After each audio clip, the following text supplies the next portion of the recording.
An outbreak of Ebola in Democratic Republic of Congo has alarmed experts with its late detection and quick spread. So what do we know about this strain of the disease, which has no vaccine? Ebola is a severe and often fatal virus that causes fever, body aches, vomiting, and diarrhea.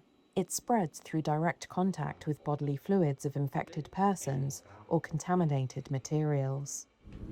According to the World Health Organization, the average fatality rate is around 50%, varying from 25% to 90% in past outbreaks.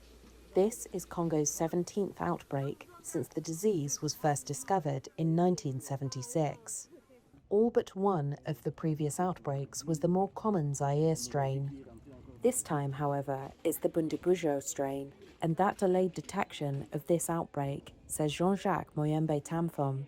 Le risque est très grand pour que, The risk is very high that the next pandemic will start from the DRC. Our system is very weak at detecting an outbreak. pour détecter une He was one of the co-discoverers of the disease half a century ago, and is now Director General of Congo's National Institute for Biomedical Research. They used the techniques we had used for the 2018 outbreak, and for that we used a device called the Gene Expert, with specific cartridges for Ebola Zaire. And so, these Ebola Zaire cartridges did not recognize Ebola Bundibugyo. n'ont pas reconnu. The Bundibujo strain has no approved virus-specific therapeutics or vaccine.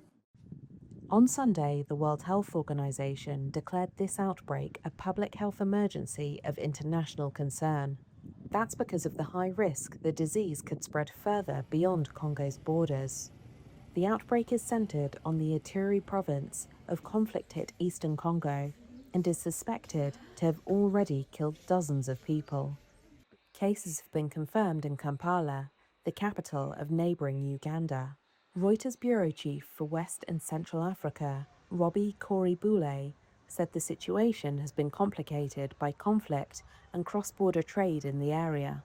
So there's people moving around, at all times across large distances, which will potentially, complicate any efforts to contain this and trace all of the potential cases. The International Rescue Committee and Médecins Sans Frontières have said they're sending teams to respond to the outbreak. The WHO said additional supplies of protective equipment are being brought into the country.